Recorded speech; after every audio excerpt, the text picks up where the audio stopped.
Hi, I'm Stephen Henry Madoff. I'm the chair of the Masters in Curatorial Practice here at the School of Visual Arts in New York City. And this is this week's Curatorial Roundtable. The program is a 2-year program for professional training in curating. And each week we invite distinguished curators and directors from around the world to speak about their practices. And I'm happy to have Marina Reyes Franco with us today. Marina is the curator at the Museo de Arte Contemporáneo de Puerto Rico. In 2010, she co-founded La N, an itinerant museum and collection. Her research interests include the work of Esteban Valdez, artistic and literary manifestations on the frontier of political action, new museology, and the impact of tourism in cultural production, which I know she'll speak about today. She received the 2017 CPPC Travel Award for Central America and the Caribbean, and was nominated for ICI's 2014 Independent Vision Curatorial Award. She received her BA in Art History from the University of Puerto Rico and an MA in Argentine and Latin American Art History at IDAES in Buenos Aires. So Marina is going to speak today about two shows, one on now and one quite recent, Tropical is Political and The Moment of the Agrumo.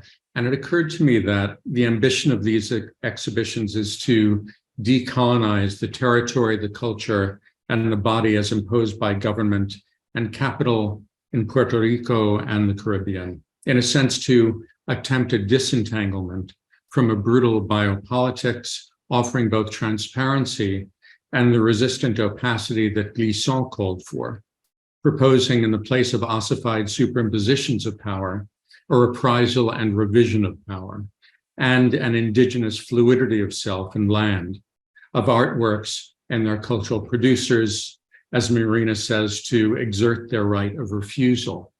She writes, deconstructing the images that have informed how we present ourselves to the world is a political act.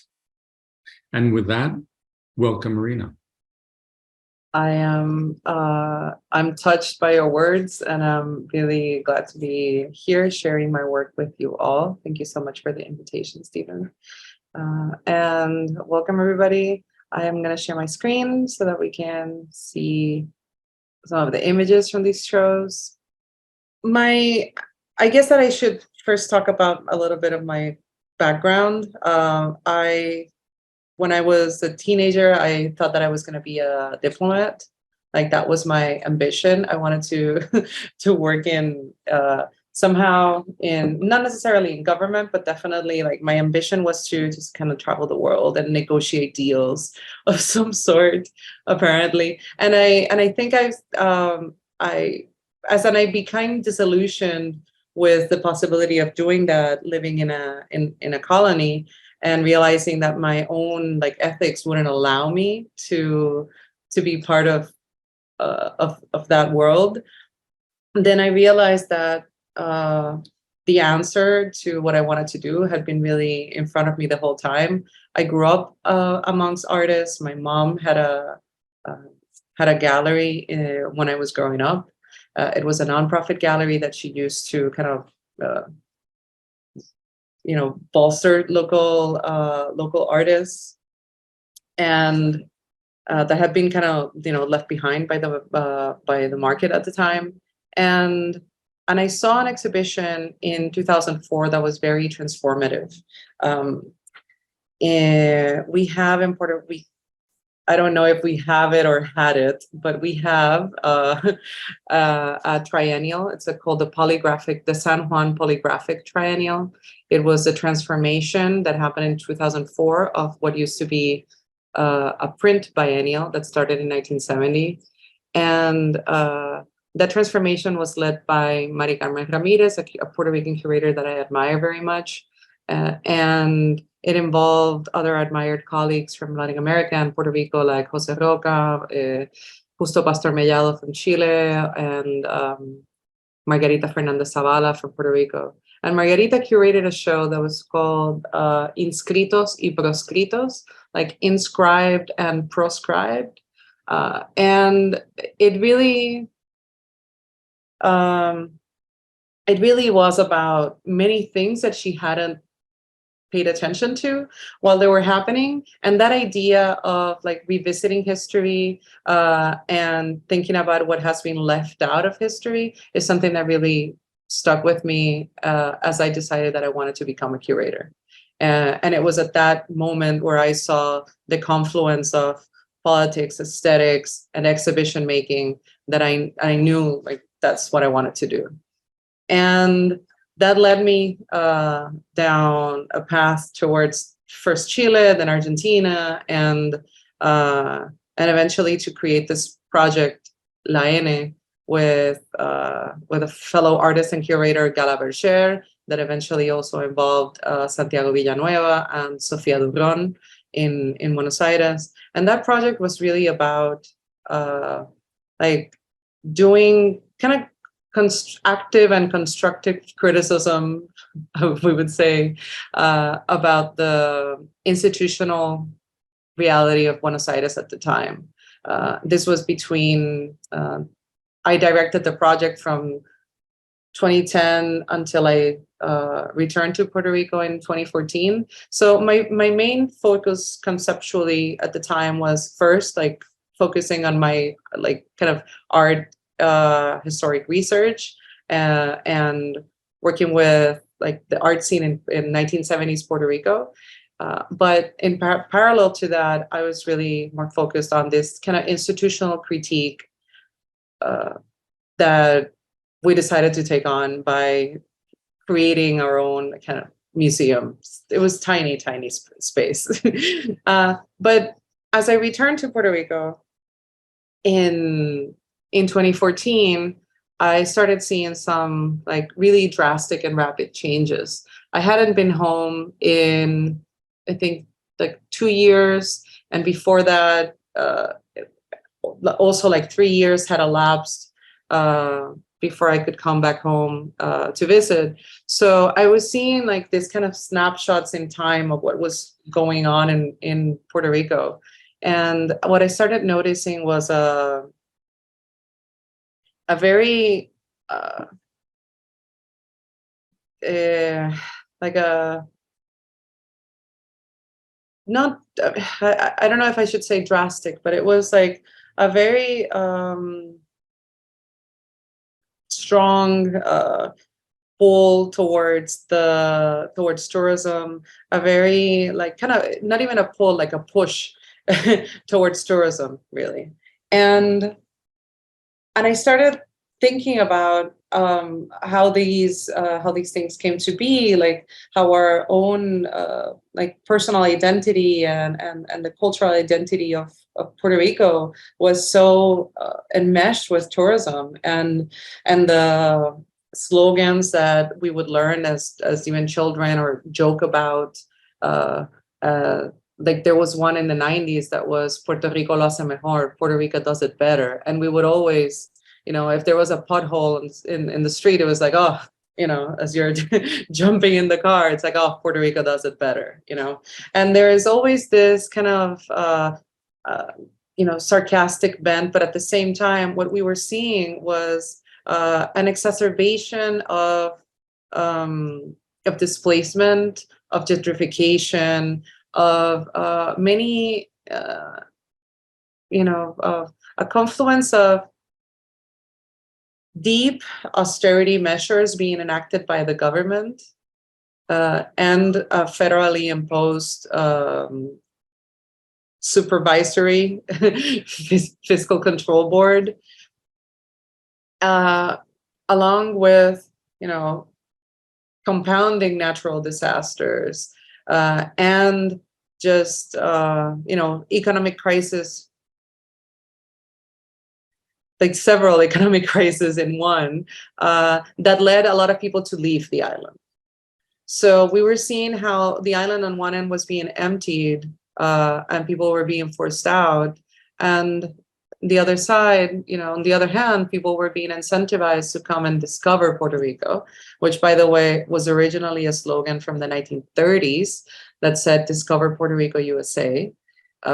So it's like, they couldn't even come up with a slogan. And then there was also not only were tourists being incentivized to come, which is, it's an industry, it's fine. But then there was also the incentivizing of people to come and move to Puerto Rico to pay no federal taxes. This has been like an ongoing trend. Puerto Rico was, we can trace the evolution of its economy from a plantation economy that was imposed by the U.S. to like a monoculture that was imposed by the U.S. Of course, plantations existed before, but the monoculture aspect was really deepened after the U.S. invasion of 1898.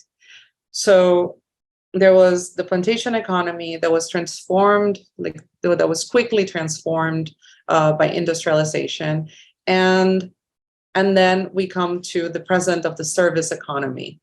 And I think that how I see this in parallel to the rest of the Caribbean is that there has been basically two ways that you can, two avenues. It's like you either become a tourist destination or a fiscal paradise, or both.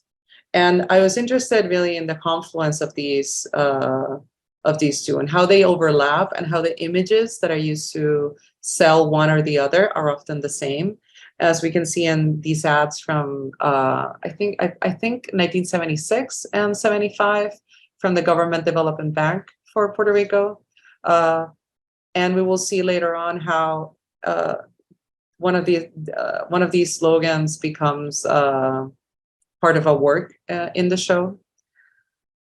And so, of course, it's been almost 11. It's been 11 years now that Act 20 was enacted. It's now called Act 60, but it's a set of laws that incentivize high-income individuals to come and live in Puerto Rico.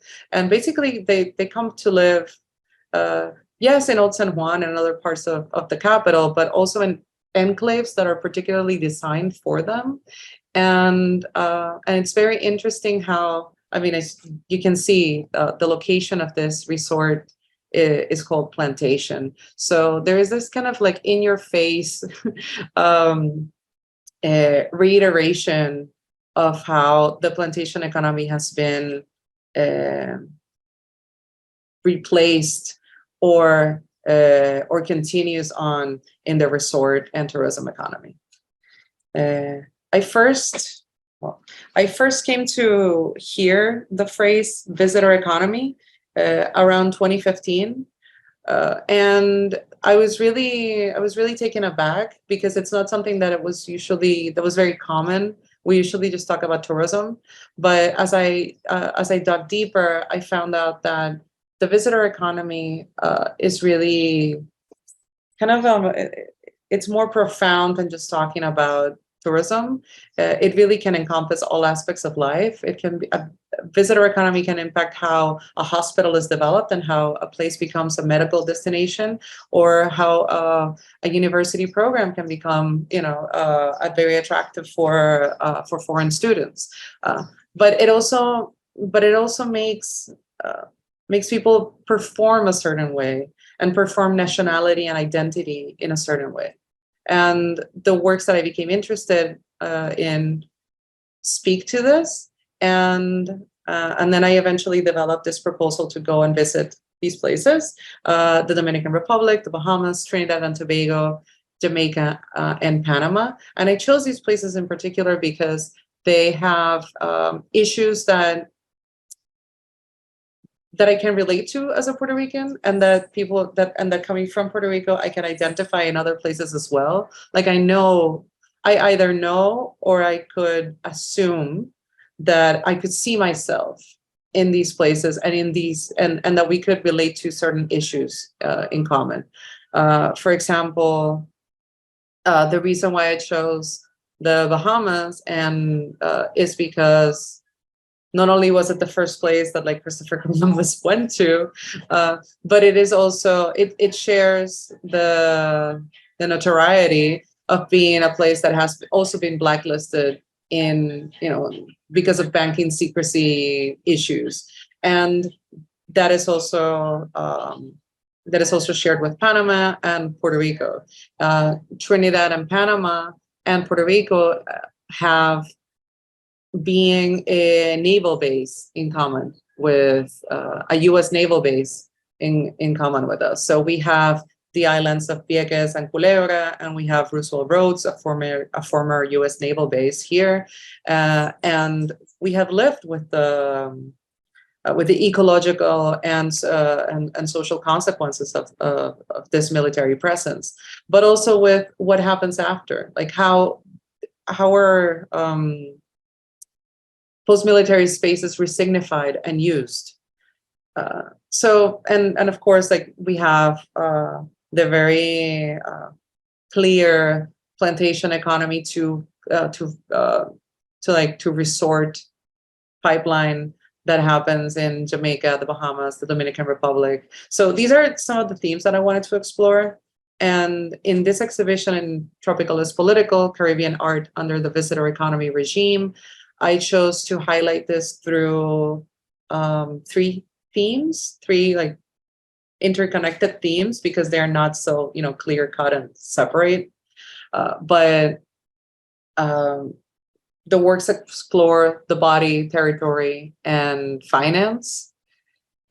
So yeah, let's go right to it. I did not want to do, this is not a survey of Caribbean art. It is a kind of a selection of works that speak to certain conditions of production.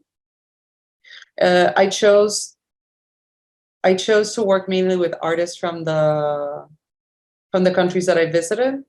The only artist that Gladys Gamby is from Martinique, and I did not visit Martinique in this time around with these like ideas in my mind, but we did meet in a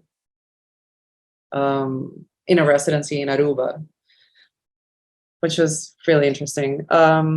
So some of the works in the first gallery in the show really it kind of summarizes the rest of the exhibition. So it presents many of the issues as interconnected and in one spot.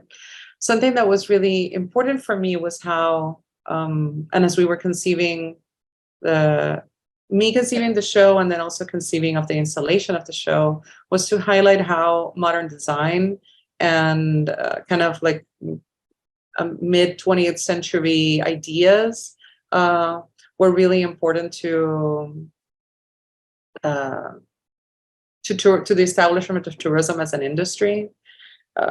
And we try to highlight that through the use of wood, through like how these kind of blinds that you'll see to the right of the screen. Let's see. Yeah, here. Sorry. Are installed. This is to reference Henry Klum, which was he was a German architect that came to Puerto Rico in the 1940s and built many important buildings for the government, for the University of Puerto Rico, but also for individuals and pharmaceutical companies. We also used concrete and rebar for area rights sculptures, just to highlight the idea that we are working with constructs. And okay, so Caribe Hostil, This Neon is by Gillo Tirado. And Gillo Tirado is a Puerto Rican artist who right here is referencing the logo of the Caribe Hilton Hotel. The Caribe Hilton was super important because it opened in 1949, and it is a Hilton hotel, but at the same time, it is a government hotel. It was commissioned by the Puerto Rican government, and all the aesthetic choices were made by the Puerto Rican government. So the decision to build the hotel in a kind of like tropical modernist aesthetic was made by the government, because that was the aesthetic that they wanted to present Puerto Rico to the world with. We also have the painting that depicts a kind of a pool.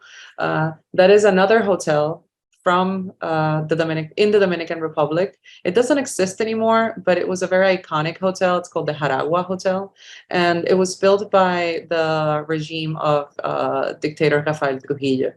So we have this kind of supposed democracy in Puerto Rico, burgeoning democracy in Puerto Rico at the end of the 40s. Actually, back then, let me think. Yes, the first elected governor, locally elected governor, came to power in 1948. So it was a sort of democracy then. But Trujillo definitely was not a dictatorship. And what Jose Morvan, this Dominican artist, is doing here with this set of works that I chose from his series Trampa, is depict the kind of monuments that autocrats, whether elected or unelected, built in the Dominican Republic. I chose the ones that were particularly related to tourism, or that were used to bolster tourism or the image of the country. So I chose the Hotel Jaragua, Donna de Trujillo, and then there's a Columbus lighthouse that was built under Balaguer, as well as his airport. And we have a lot of Bahamian artists in the show as well. I think maybe four or five. Blue Curry is kind of stressing the importance of nation building, but also the flags of convenience, like how tourism and the images related to tourism are part of nation building, but he's also referencing the flags of convenience used by cruise ships. And these flags of convenience, of course, relate to like just evading taxes and evading laws where the companies are usually from. So they decide to base their business elsewhere. The videos by Nivea Pastrana Santiago and Viveca Vasquez kind of establish a genealogy of performance in Puerto Rico. So they involve the body and bodies of water. In the case of Viveca, she's referencing Vieques, and the performers are kind of acting as dying fish in the water. Because Vieques was occupied by the U.S. Navy for over 60 years, so there's been a lot of contamination left. And as I mentioned, that one of the slogans from the government development bank was going to show up later in one of the works. This is to your right, is a couple of works by Carolina Caicedo. Carolina is Colombian and she lives in LA, but she lived in Puerto Rico for a while in the 2000s. And she was commissioned to do some works related to the theme of Commonwealth. And of course, the official name of Puerto Rico is the Commonwealth of Puerto Rico. So we're also questioning, like, common to who, and like who gets that Commonwealth. So she references the advertisements from the 1970s, but she also mixes that with a bunch of different graphics that come from bond certificates. And it's important that we're discussing the work in English, because bond and bondage are better understood. That kind of play on words is better understood in English. So there are different images that also reference the plantation in some of the works.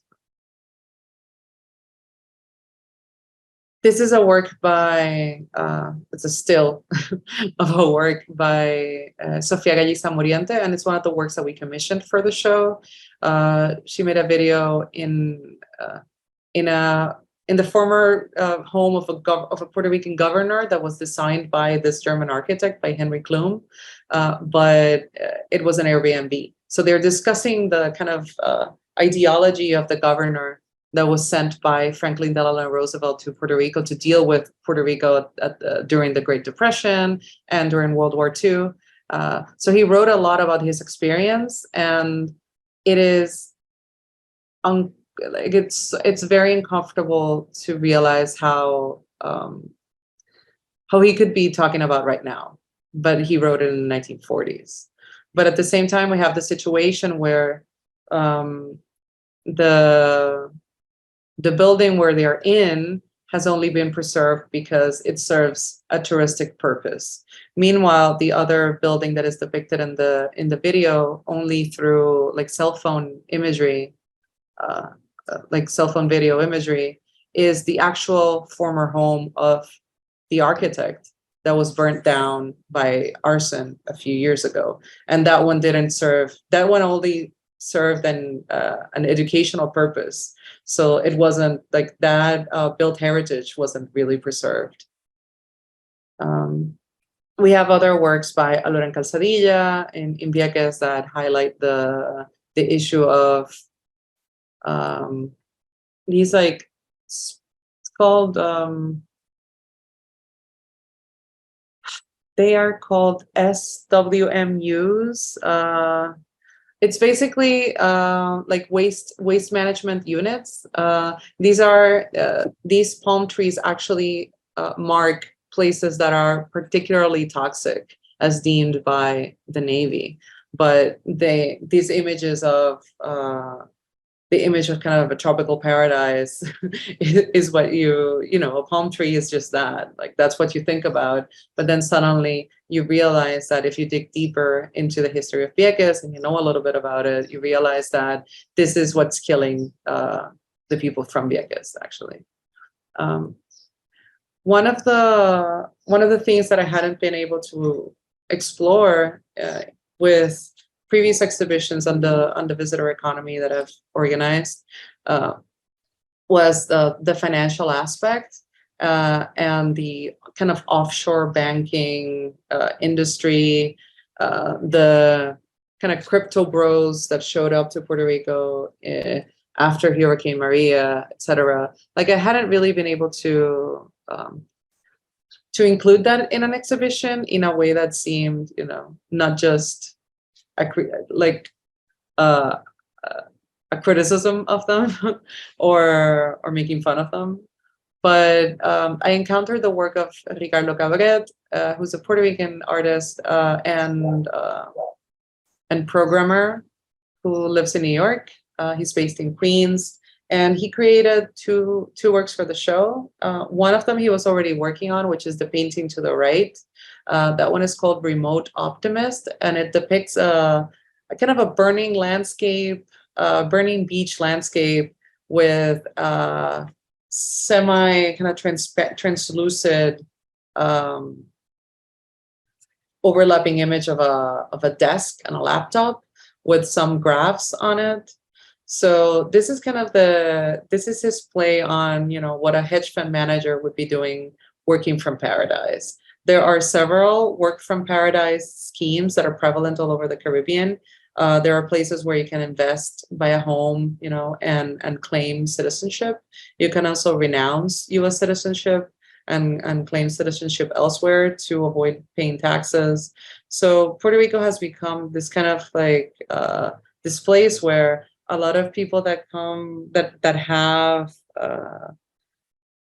kind of that are libertarian leaning people, or that usually say, like, I hate the government, I don't want anything to have to do with the government, and like I don't want to pay taxes. But at the same time, the government is the entity that's enabling them to do this. Like, so yeah, it's just ridiculous. but since 2012, we've had this set of laws that really encourage them to come here.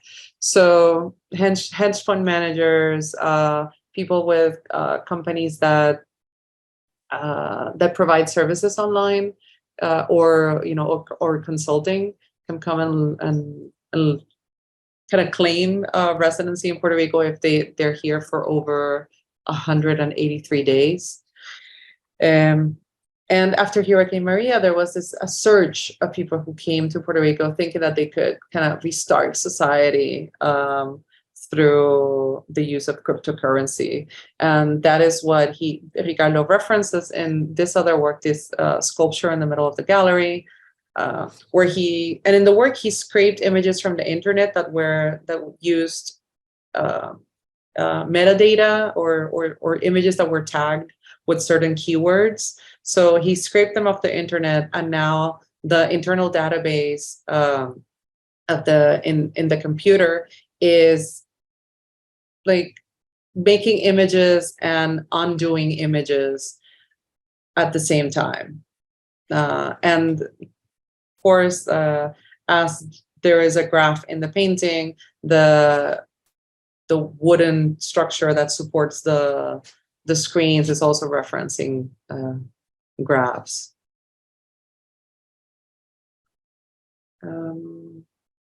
I have loved working with Joyri Minaya, and you'll see some of her work later on. Joyri is a great artist based in New York City, and in this work, she created a video installation that references.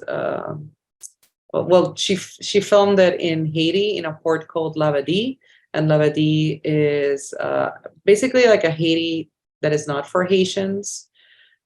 So it is leased to Royal Caribbean Cruise Line, and yeah, this is part of her. The video is beautiful and very terrible at the same time, and you experience it inside this kind of cocoon. We also commissioned some work by Onika Russell, who did the velvet wall hanging souvenirs.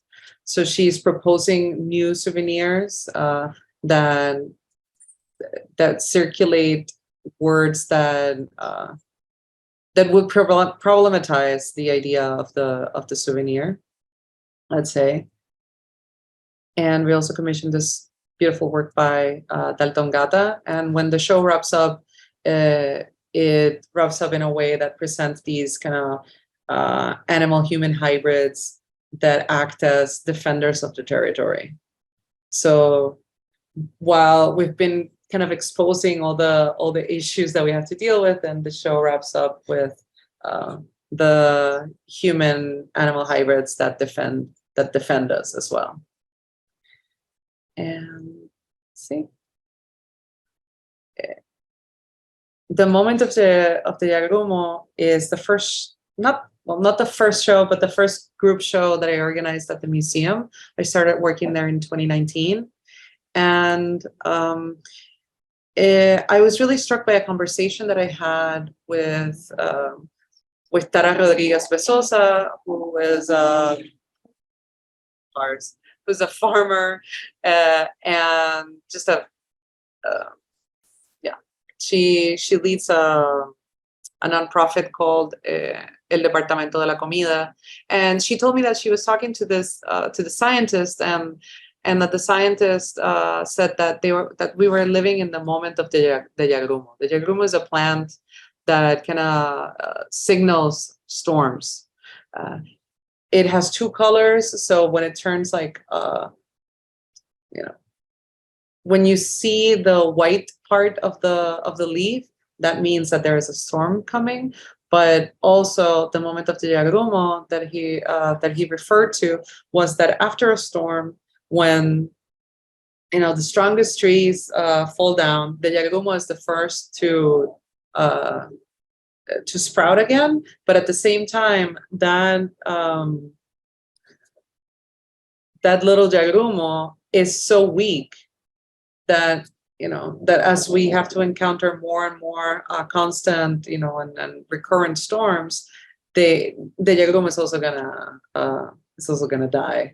So it was just like my comment on this kind of metaphor for post-hurricane recovery, and how oftentimes, people can tend to try to be way too positive about some things, like resilience, for example. Resilience went from being something that people were proud of to a word that a lot of Puerto Ricans hate, uh, because it's just like, it's not something that you want to be. You don't want to have to be that way. You don't have, like, it's become part of survival now. So in this show, I invited, yes, local Puerto Rican artists, but also artists from all over the Caribbean and the Americas to kind of comment on this moment. And we have another work by Carolina Caicedo, that's a river and a serpent. There's works by Guillermo Rodriguez, who did the colorful prints to the left. Guido Llanito worked with weavers from northern Argentina as collaborators, as long-time collaborators of his, to recreate hydrographic maps of northern Argentina.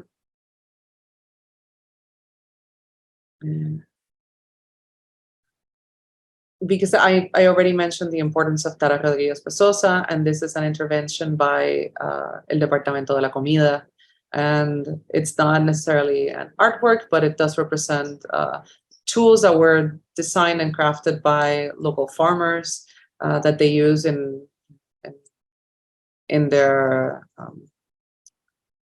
farm/life projects. And this area was activated in the museum's inner courtyard as well. And there was a seed exchange and kind of a teaching experience talking about the different tools. I thought it was really important to have the presence of, oh my God, her last name, Marilyn Boror. Sorry, Marilyn Boror is an artist from Guatemala, and Marilyn created this kind of disappearing encyclopedia of Mayan words. So they'll go, like, it doesn't mean that they'll necessarily fade away completely, but they ebb and flow. So sometimes, like, she'll remember and sometimes not, as it is with everybody else in the culture, according to how close they are to not only their place of origin, but the place that gives everything meaning, right? As I mentioned, JD Minaya is someone that I've often worked with, and in the previous exhibition that I showed, JD was working with really cliched tropical prints. But in this exhibition, she worked with, like, she developed her own prints and she custom made them to fit the statues of these colonizers. So we have to the right an image of, that's Juan Ponce de Leon, that was covered up with, she kind of contained him with this bodysuit. And then we have the accompanying wallpaper. That includes plants that actually killed him in real life. And then the red wallpaper she used to cover up the statue of Christopher, the very iconic Christopher Columbus statue in Santo Domingo. The one to the right was done with permits and everything. The Christopher Columbus statue was not, and that's why it's a little messier in the photo. But what I love about this work and about the customizing of the prints is that she shows plants and herbs and flowers that are very meaningful to either like Afro-Indigenous cultures that are they're prevalent either in the Dominican Republic or in Florida, in the case of Juan Ponce de Leon, because that's where he, was poisoned and eventually died. So they are either tools of defense and or protection, and so the action of covering them up is kind of like a hex on them, basically.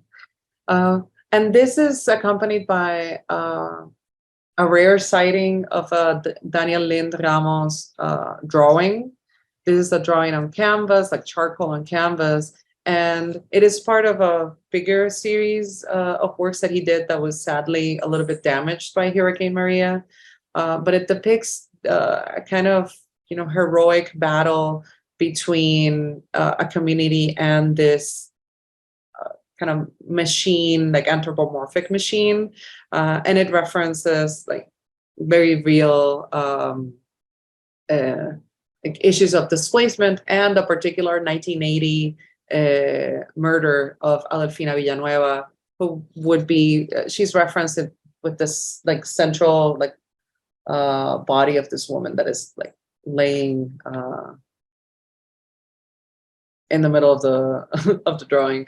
Adelfina was murdered by the police as she was being evicted from her home.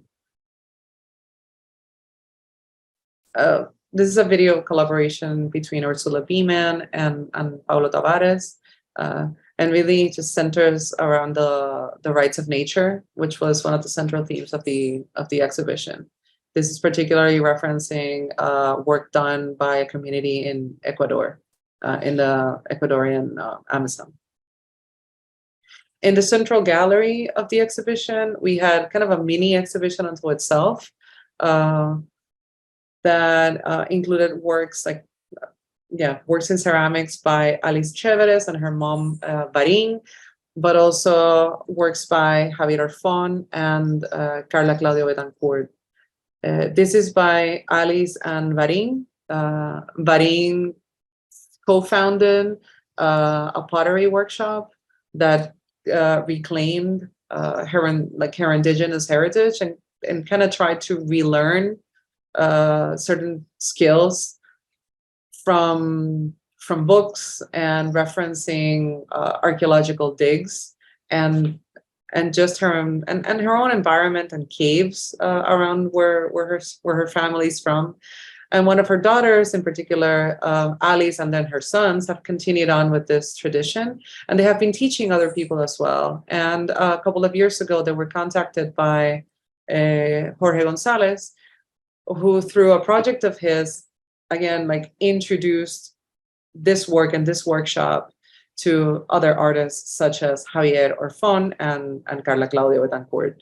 So this was like my little kind of homage to the relationships that have sprung up around the like Alice's workshop.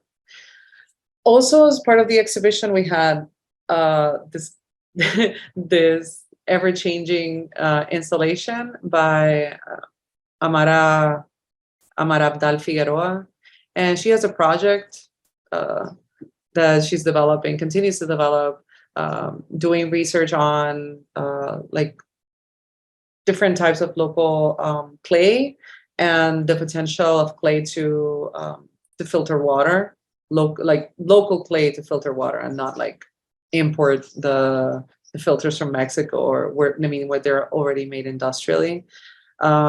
So she led several workshops and different visits, like site visits to places where people could basically dig up their own clay and learn from the different about the different types of clay that there are. So this was definitely like an investment on the project. So she worked on several prototypes with working with a welder, working with a designer, and then of course like financing the different photographs that were shown. So this is just like one iteration of how the space was presented. It changed a lot over time. We also commissioned this piece that's to the right by Natalia Ortega Gámez.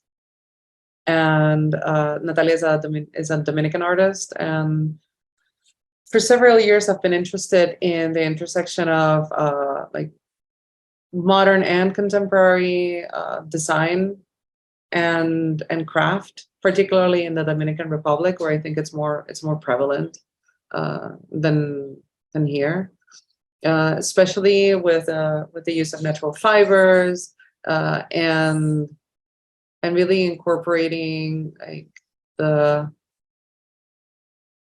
incorporating other craftspeople across the country, and also in Haiti.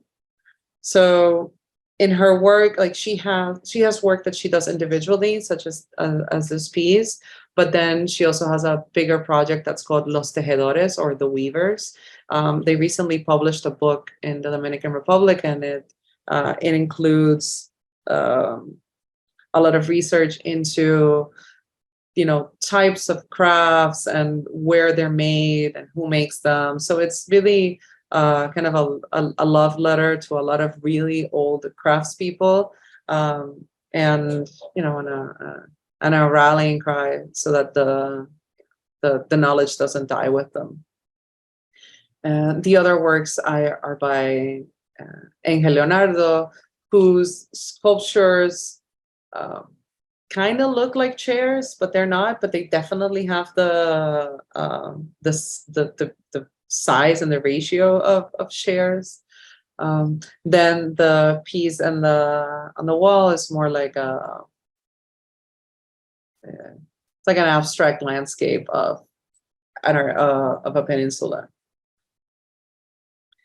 Then we showed that in conjunction with this canoe that was done in the Dominican Republic, and it's a collaboration. It's a project that Angel did with a collective from Puerto Rico that tried to also kind of relearn certain crafts that are getting lost in time, basically.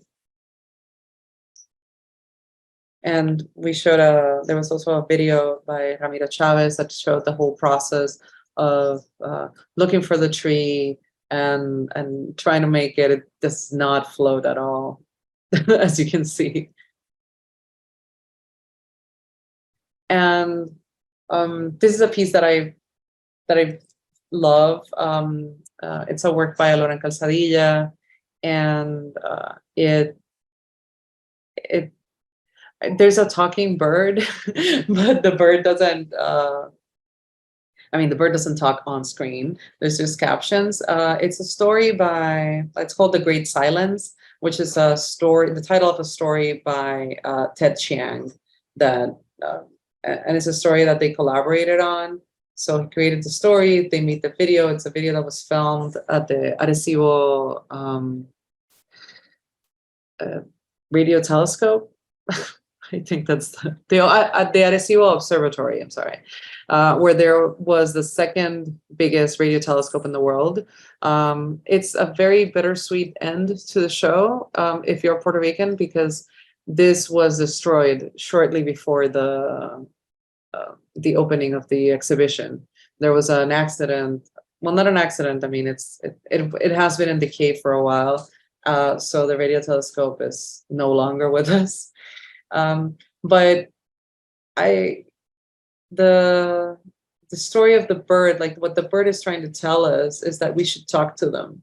And I think that it just tied in with the idea of the rights of nature, not only in the sense of how forests can have can be a legal entity as well, and can have rights that can be asserted, you know, in an international tribunal, like we see in the Ursula Beeman and Pablo Tavares keys. But that if we're trying so hard, you know, which is what the bird says, if we're trying so hard to get to speak to aliens, we might as well not only try to talk to each other, but try to interact with the other species that are around us. No. I think it's about an hour. Do we have more time? Yeah, we've got, I don't know, about 8 minutes or so. And I've Oh, okay. noted to everyone that it's a good time to put your question in the Q&A. Oh, yes, Below. yes. There is one already, but yeah, take 5 more minutes, Marina, if you'd like. Okay. Well, I don't know if I should delve into another show. What do you think? If you can do it in 5 minutes. Okay.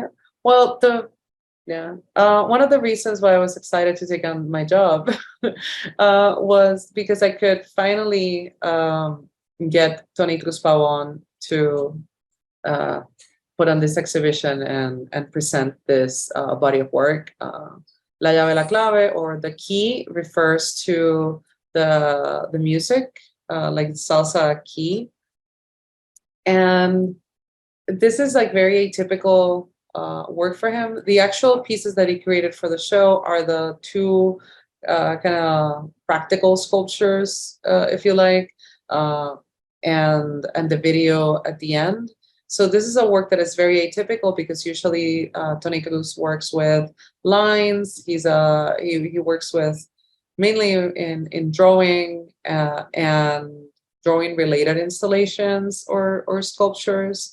But in this case, he's really working like around pop culture and certain themes that he identified in the LP covers of these salsa records. So they kind of map out certain identities, whether they're diasporic or relate to superheroes or to art history, which is how he first started getting interested in this.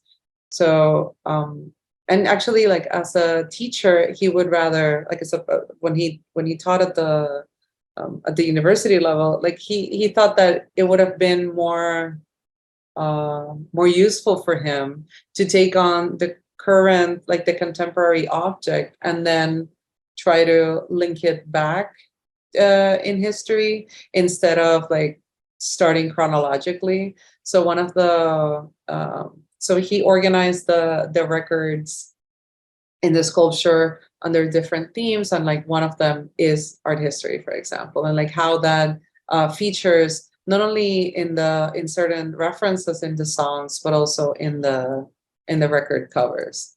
And then I wanted to tie that bigger project, that La llave la clave project, with some other previous works of his in drawing. So this is a proposal for a sculpture that is this kind of like a mess of of an instrument that is impossible to play, and that is all tied up. This is an actual proposal. This is a poster of a proposal for a project for the museum, and it's a work that he created many years ago. A print. This is the actual, like, this is the recording studio that we had in the middle of the gallery that was part of the ongoing programming for the show. And the video. And something that was very important in the we had a bunch of playlists. Something that was very important in the project was this kind of like the Afro-Caribbean roots of not only the music but also his own identity, and how he relates to all of that through the like syncretic elements that are represented in the LP record covers. That show was part of just like a program that we have, that the way that I've been organizing it is that I work with an artist that already has a project, like an ongoing project, and then we just give them money to be able to develop that project further. So it's not something that's from scratch, but rather like we consider it like an investment or and we try to accompany them in bringing an aspect of the project, if not the whole, if it can't be the whole project, an aspect of the project to move forward, so that it can have this moment of, like a kind of a social moment, so that it can breathe out there a little bit, and people can find out about it. And if there is another aspect that needs to be further developed, then that could also be a way of making other connections, so that the project can have another life moving forward. Because it's not supposed to be a show that is just one unit and something that is very stable and doesn't change over time, but it can be an exhibition that evolves throughout the run of the show. So I think it's a good moment to stop and entertain any questions. So there's one that you can see in the Q&A, Marina. In what ways, if any, does art production in Cuba differ from the locations you included in the show? I have never been to Cuba, so I can't really say. Dalton Gata is Cuban. I just want to mention that he is Cuban, but he lives in Puerto Rico, and he lived in the Dominican Republic for a very long time before that, and that's where he studied. I did not choose to include Cuba. I get the question that I'm usually asked is, why didn't I choose Cuba for the travel grant? Like, why didn't I choose it as a destination to go and find out more about how tourism impacts cultural production there, which I think it surely does. And I can see it from afar. But I think that sometimes, often Cuba sucks up a lot of air. And if you check out the holdings, in the art in several like major museums, if you ask about Latin American art, or what Latin American art they have, or what Caribbean art they have, it's usually Cuban. And I wanted to highlight, what was left out of that narrative, that it's usually built around Cuba. And I think that I had the opportunity to go when I was growing up, and never did. My parents went there. I have a half sister that studied there, and there is even she went to film school in Cuba, which is actually pretty popular for like film students from Puerto Rico. And there's like a brigade that goes every year to go and work in farms in Cuba. There is a lot of solidarity. I just think that in this case in particular, I wouldn't be doing it justice to Cuban artists if they were kind of like all included in this here, and I wouldn't be doing it, and it wouldn't be like doing justice to the other artists from Trinidad or from Panama or whatever that don't get as much kind of airtime, but from my perspective and from where I sit, I can definitely see how tourism impacts their cultural production. There is like Cuba and Puerto Rico, we're called like from one bird to the two wings. There are graphics about this, like with the two flags, like each flag is one wing. And our histories have been intertwined for a very long time, like from our pro-independence movement, like in the 19th century, to the Hispanic American War, American occupation. We have received a ton of people over time, like post-revolution Cuba, as migrants here. But more recently, the decline in interest and the economic shift in Puerto Rico, like how Puerto Rico used to be a fiscal paradise for corporations, that was the US Congress's way of propping us up economically as a so Puerto Rico could be the good example of American interventionism versus Cuba that was being propped up by the Soviet Union as the good example of Soviet interventionism. So when the Soviet Union disappeared, like Cuba lost that support and suddenly went into their periodo especial, with terrible, economic consequences. And for us, that's really when the fiscal incentives for corporations started to phase out. I'm sorry. And they phased out between 96 with the Republican Congress and Clinton, from 96 until 2006. And then, and that's when our recession started. So we didn't have the Great Recession of 2008. I mean, that was on top of the recession that we already had. And that is in direct relationship to Cuba as well. Like those are the consequences of how we're all intertwined here. But I know that there are certain art centers that are pretty expensive to locals. There is a parallel currency that is used by foreigners in Cuba, and the locals who have access to the exchange. That's the CUC, the CUC currency. So yeah, I mean, if you're an artist and you have access to a foreign market, of course, there are Italian galleries that have venues in Havana. We don't have that here in Puerto Rico. Okay. Great. So we're a little bit over. We're going to end the public session. So Marina, thank you so much for this.